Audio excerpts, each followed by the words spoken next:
brand new episode of InstacarHK. Today, I am in my new car, my second new car in Singapore. Now, as the title suggests, this is a toy, a fun car that I bought, and I will save it a bit first before I tell you guys what car it is. And for those eagle-eyed viewers, you can start guessing or listening to what car you think this is. It's obviously a classic, me being a classic guy, but I'll give you a bit of background before I review what car it is. Now, so you saw me complaining in the last episode about how expensive cars are here with my 800,000 Hong Kong dollars Toyota Harrier. Now the reason I'm buying another car is because classic cars here are actually cheaper. You'll recall I talked about the COE of a normal car like my Harrier last time, and it costs $100,000 Sing just for the certificate of entitlement, which is literally just a piece of paper.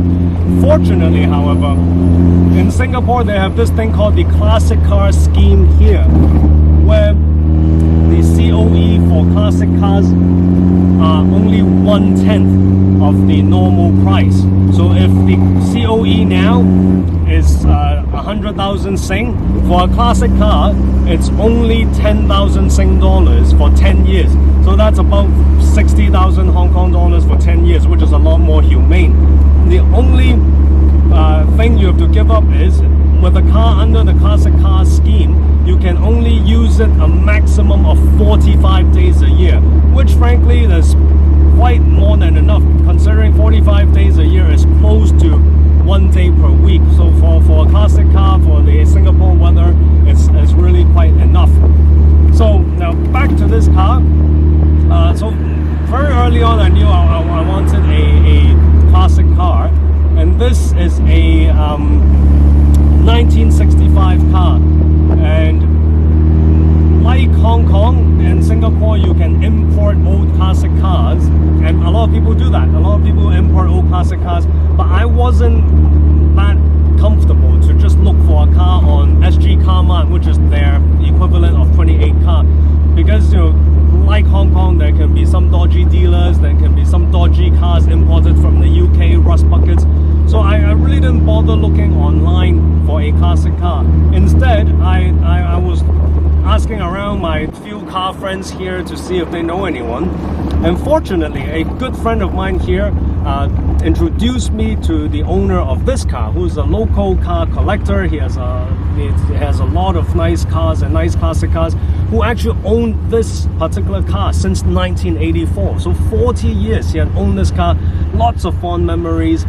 You could tell he didn't really want to sell, but he bought another classic car. He bought a classic Porsche, so he really had to let go. I was very fortunate to be introduced to him and convinced him that, persuaded him that I'll be a good caretaker of this family heirloom that he had.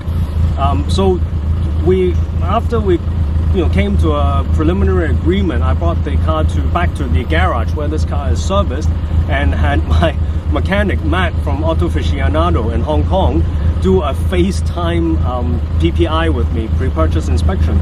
And I'm very glad to say that this car is very solid, no obvious rust spots, the floors are all very solid, so it's actually very good. And having bought it, this is my first weekend driving it, I'm happy to announce that the car really has zero issues. It has zero issues, drives very well. The only small issue I had was it's a bit hard to get into reverse.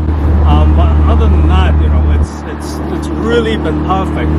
So yeah, this is my classic car story, how I ended up with this beautiful car. And without further ado, I bought a 1965 Triumph Spitfire Mk. Any of you guessed that before I reviewed?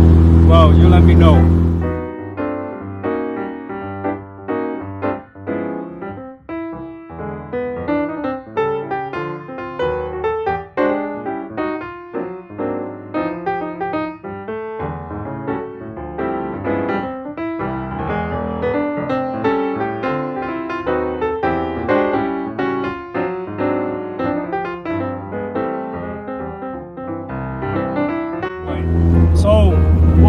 a Triumph Spitfire, aside from the very cool name, which is named after the warplanes back in World War II, the Spitfire.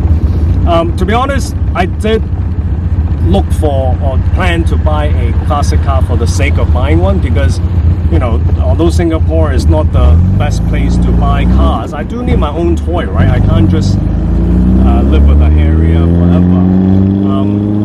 And also, to be honest, part of this is for Junior as well, because I mean, Junior, as you guys know, he loves cars. He loves going on to rides with me. He loves going to car meets with me. So I do need a toy for that, you know, those precious father and son times. So I was looking for a classic car. But I also didn't want to just get whatever that's considered classic. Which, by the way, to be considered as a classic car in Singapore, to be eligible for the classic car scheme I told you guys about just now, the car needs to be 35 years or older. So this being 2024, anything older than 1989 will qualify. Now this being a 1965 car, 59 years old, of course, it's eligible for the classic car scheme. Not to mention, this car was original Singapore car since day one. Anyway, back to the story. So when my friend told me he has a friend selling a classic, I wasn't going to buy anything. But when he told me it was a Triumph Spitfire, then I got very interested, because I have actually always been a bit interested in the Triumph Spitfire. Mainly because I really like the shape. It's a British car, obviously, but it was designed by an Italian, so it got really nice curves, really nice lines. And I was actually interested in the Mark III, which is right after this model, from 1987 onwards, because I think it looks like a, you know, baby E type kind of thing. But this being the Mark II looks more classic, and I actually like it a lot. So yeah, well, I was really lucky that I have a friend who introduced me to someone with a good car that I'm interested in. And a bit about the Triumph Spitfire.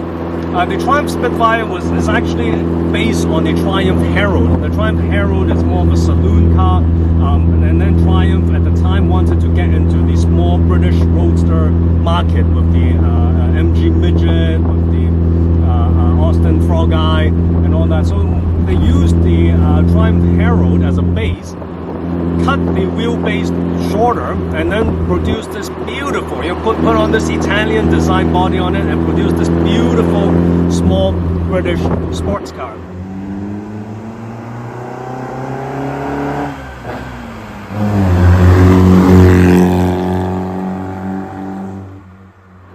The underlying engine and everything chassis is based on the Triumph Herald. It has a 4-cylinder carbureted engine with 1,147 cc capacity, producing about 70 horsepower. So it's hardly, you know, a powerful car. But I have to say, so far the power has been ample.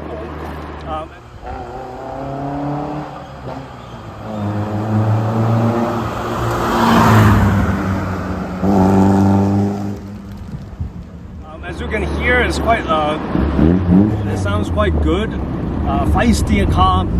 Reminds me a bit of my Alfa Romeo from before. I guess similar, you know, small engine sports car back then. But I have to say the Alfa got more grunt to it. So this one is not as responsive or as fast as the Alfa. But you know, no complaints. Open top, beautiful engine note. So yeah. That's basically my Spitfire story. So this is the Mark II, where they produced it between 1965 to 1967. This is a 1965. I think they made about 37,000 of the Mark II. They made similar numbers for the Mark I, and I'm sure they went all the way to a Mark IV with a 1500 engine. So it's a really mass-produced little British roadster. But yeah, I'm very happy to have it. I think it's very suitable for Singapore, because as you can see, we're in traffic lights again, lots of traffic lights in Singapore. So a little small engine, small capacity classic car like this, roadster like this, is actually perfect.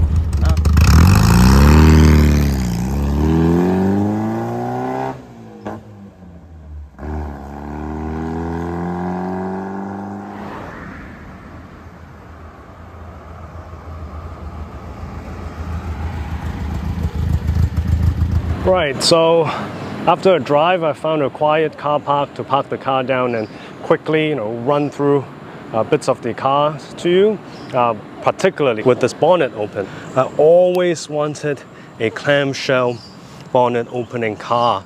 The most iconic to me is obviously the Ferrari Berlinetta Boxer. I'm so glad I finally got one that has a proper clamshell bonnet like this one. Looks beautiful. So as mentioned, it got a 1147cc 4-cylinder carbureted engine. The car actually runs on the SU carburetors, which is a first for me. I think all my previous carburetor cars are on Webers. So, small difference, like when you start the car, you don't need to pump the gas, apparently. You just start it and then pump the gas once the car fires up. So it's actually a 2+2, if you can see at the back. I think Junior can just about fit here still, but I don't think I'll put him back there yet. Now, this being a 1965 car, it actually did not come with seat belts. So one of the first things I did when I bought the car was ask the mechanic to help me install these seat belts. Not the most original, but I need it because I need to put the baby seat on for Junior. And then here's the gearbox. It's a 4-speed gearbox. So yeah, very simple car really. Great Britain. I think this is my third British brand. I started off with Lotuses, and then I had an Aston Martin, and now a Triumph. So yeah, as I said, really happy with this. A really new thing. I've always wanted to try a small British roadster, but never had the chance. Always had my resources for something else in Hong Kong. So in Singapore is the perfect opportunity to try out my first ever British classic, British roadster classic. And so far, so good. I am enjoying it, I'm happy to say. So yeah, hope you enjoyed this short introduction video on my new toy, the Triumph Spitfire Mark II. If you did, please give us a like, please subscribe. Please remember to click the bell button next to the subscribe button so you know when our next video is. Thank you and have a good day.